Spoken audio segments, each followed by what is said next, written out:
जम्मू कश्मीर के एलजी मनोज सिन्हा ने कश्मीर यूनिवर्सिटी में सालाना यूथ फेस्टिवल सोनजल 2022 का इफ्तिताह किया। वहीं इस मौके पर एलजी मनोज सिन्हा ने तलबा को खिताब कर कहा कि तालीमी इदारों को इस बात को यकीनी बनाना चाहिए कि सीखने के नए फ्रेमवर्क को निसाब में शामिल करना चाहिए, जैसे कि नेशनल एजुकेशन पॉलिसी में कहा गया है। 3000 से ज़्यादा नौजवान स्टूडेंट्स क्रिएटिविटी की अलग अलग विधाओं में आने वाले दिनों में अपना हुनर दिखाएंगे और सुंजल के प्लेटफार्म से एक भारत श्रेष्ठ भारत की परिकल्पना को मूर्त रूप देने का प्रयास भी करेंगे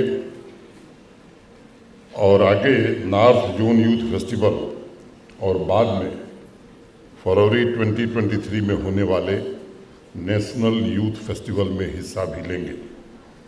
मैं आप सभी को बहुत बहुत शुभकामनाएं देता हूं। मित्रों, आज आप सौभाग्यशाली हैं।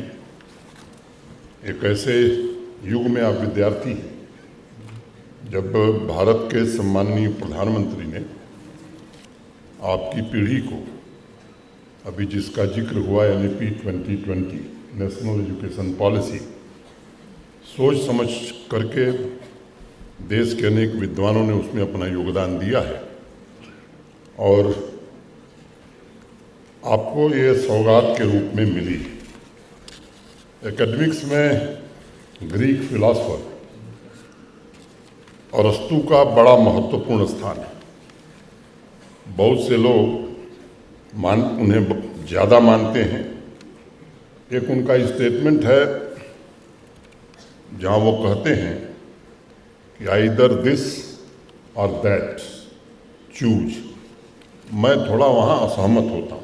पुंछ में सोशल वेलफेयर डिपार्टमेंट के डायरेक्टर ने हाल के दिनों में पेंशन हासिल करने वाले माजूर और बुजुर्गों के दस्तावेज दोबारा जमा करने का ऑर्डर जारी किया है। इस फैसले के बाद माजूर और बुजुर्गों को भारी परेशानी का सामना करना पड़ रहा है। माजूर लोगों ने मांग की है कि सरकार इस ऑर्डर को फौरी तौर पर वापस ले। माजूरों का कहना है कि अगर ऐसा नहीं किया गया तो 3 दिसंबर को इंटरनेशनल डिसेबल्ड डे को काले दिवस के तौर पर मनाया जाएगा। महकमा सोशल वेलफेयर ने एक हुक्मनामा जारी किया है जो माजूरीन के साथ सरासर नाइंसाफ़ी है कि माजूरीन से डिसेबल सॉफ्टवेयर के अलावा उनकी जो डोमिसाइल और एफिडेविट बाकी डॉक्यूमेंट वेरिफिकेशन के तौर पे मांग रहे हैं।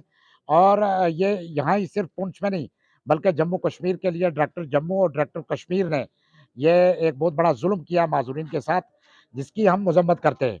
तो मैंने कल भी और आज भी ज़िला तरक्याती कमिश्नर पुंछ से भी बात किया और मैं आज सीएमओ साहिबा से मैं मिला हूँ और यहाँ पर मैंने इनसे गुजारिश की कि जिन माजूरीन की सर्टिफिकेट नहीं बनी है डिसेबल, उनकी सर्टिफिकेट जो है हफ्ते में जो एक बार बोर्ड आप बिठाते हैं उसको 2 बार किया जाए। तो उस गुजारिश पे अमल करते हुए हमारी सीएमओ साहिबा ने और हमारे जितने भी क्लर्क हैं वो लगे हुए हैं कि वहाँ पर ये बताया गया कि हम हफ्ते में बुधवार और शनिचरवार को जो है बोर्ड बिठाकर इनकी सर्टिफिकेट बनाएंगे। मुझे समझ नहीं आती कि इतनी इतनी वेरिफिकेशन क्यों मांग रहे हैं। तो अगर हमारी ये सर्टिफिकेट के ही नहीं माना गया, अगर हमारे से डॉक्यूमेंट बाकी भी मांगेंगे तो हम 3 दिसंबर को जो है वो डायरेक्टर सोशल वेलफेयर जम्मू और डायरेक्टर सोशल वेलफेयर कश्मीर के खिलाफ यौम मातम मनाएंगे। 3 दिसंबर को हम कोई आलमी दिन नहीं मनाएंगे। तो मेरी गुजारिश होगी, आज सोशल वेलफेयर ऑफिसर पुंछ और हमारे हेल्थ महकमा ने ये यकीन दहानी दी कि जो बोर्ड सॉफ्टवेयर है वो हम कोशिश करेंगे इन देने की और हमारी बोर्ड सॉफ्टवेयर जो है वो वैलिड है। वही एक हमारा ये निशानदेही करती है कि डिसेबल जो है वो इतने परसेंट जो है वो डिसेबल है। पुंछ के चांदीमड़ इलाके में एक घर के अंदर सिलेंडर फटने से एक नाबालिग बच्चे समेत 2 लोगों की मौत हो गई। पुलिस ने बताया कि हादसे में 2 घोड़ों और 2 भैंसों की भी मौत हो गई, साथ ही कई लोग जख्मी हुए हैं। पुलिस ने कहा कि हादसे के फौरन बाद इलाकाई लोग पुलिस के साथ मौके पर पहुंचे और आग पर काबू पाने की कोशिश की और बचाव का काम शुरू किया गया। नाजरीन, अब हम बात करेंगे कश्मीर की एक ऐसी दस्तकारी के बारे में जो कभी कश्मीर के हर घर और होटल में मौजूद थी। हम बात करेंगे खानियारी टाइल बनाने की दस्तकारी के बारे में जो वक्त के साथ कहीं खो सी गई है। श्रीनगर में एक तस्वीरी नुमाइश का इनेकाद किया गया ताकि रिवायती खनियारी टाइल बनाने की दस्तकारी को महफूज रखने की अहमियत के बारे में लोगों को बेदार किया जाए, जिसमें फोटोग्राफर जोया खान ने टाइल्स बनाने के काम में आखिरी माहिर आर्टिस्ट गुलाम मोहम्मद कुमार को दस्तावेज करने के लिए अपनी तस्वीरों का इस्तेमाल किया। जी, मेरा नाम जोया खान है। मैं एक आर्किटेक्ट और सिटी प्लानर हूँ और आज यहाँ कश्मीर क्राफ्ट एम्पोरियम में मेरी एक फ़ोटो एग्जीबिशन लगी हुई है। ये जो एग्जीबिशन है जिसका नाम है लास्ट क्राफ्ट्समैन, ये कश्मीर के जो लास्ट खानियारी टाइल मेकर हैं उनके बारे में है। तो ये मेरी जो जर्नी रही है उनके साथ पिछले 2 साल में, जहाँ मैंने देखा कि टाइल्स कैसे बनाते हैं, इनका क्या प्रोसेस है और उनका कारखाना वगैरह, उनके इसमें क्या स्टेप्स इन्वॉल्व होते हैं। और इसी दौरान मैंने इनसे सीखा भी ये टाइल्स बनाना, क्योंकि मुझे बहुत ही एक यूनिक क्राफ्ट लगता है और ये बहुत ही अहम हिस्सा था हमारे पुराने कश्मीरी मकानों का। तो अब आप देखें कि जैसे कि अब हमारे नए नए मटेरियल्स हम यूज़ करते हैं हमारे घरों में, तो ये क्राफ्ट कहीं पीछे रह गया है कश्मीर में। इसकी डिमांड काफ़ी कम थी, तो फिर इनके अपने भी जो बच्चे थे उन्हें कंटिन्यू नहीं किया ये craft. So this is just an attempt to study and to catalogue this process. और उसके अलावा जस्ट टू सी कि कोई तरीका ऐसे भी आ सकता है कि जिससे हम इसको मार्केट में रीइंट्रोड्यूस कर सकते हैं, इसमें तब्दीलियाँ ला सकते हैं।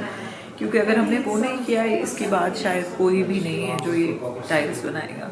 अच्छा, इनके कुछ चिल्ड्रंस होंगे, उनको ये क्राफ्ट की थोड़ा नॉलेज है इस रिगार्डिंग के? नॉलेज है, पर उन्होंने वो प्रैक्टिस नहीं किया क्योंकि उतनी डिमांड ही नहीं है मार्केट में कि वो बना सके। Deal Quran with conservation, and this is a unique exhibition in terms of the fact that among the building crafts of Kashmir में there are some which are indoor, some which are still being practiced, जैसे आपका ख़त्म हो गया, अभी भी काफ़ी काम कर रहा है, and then पिंजरकारी यूज़ होगी, but रोकनी टाइल्स या खानियारी टाइल्स इनको उर्फ में कहते हैं। This is something that is a dying tradition. इसमें you can almost see the person who is engage with it, इनको मैं नाम भी दिया the last craftman the Haji Sahab. He is probably the last one who is working on this craft.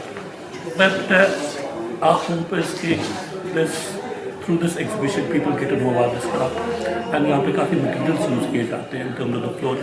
अगर थोड़ा revival हो सकता है इस मटेरियल का एंड इस क्राफ्ट का, it would be better for Kashmir as a economy, it would be better for Kashmiri craftsmanship के। एक फन जो ऑलमोस्ट आहिस्ता आहिस्ता यहाँ से मिट रहा है, उस पर एक नई ज़िंदगी आ जाएगी। And the exhibition has been extremely well done by Zoya, who is an architect and a colleague, and you can see the way she has documented not only the way and the techniques of doing this craft, but also the person who is behind this craft.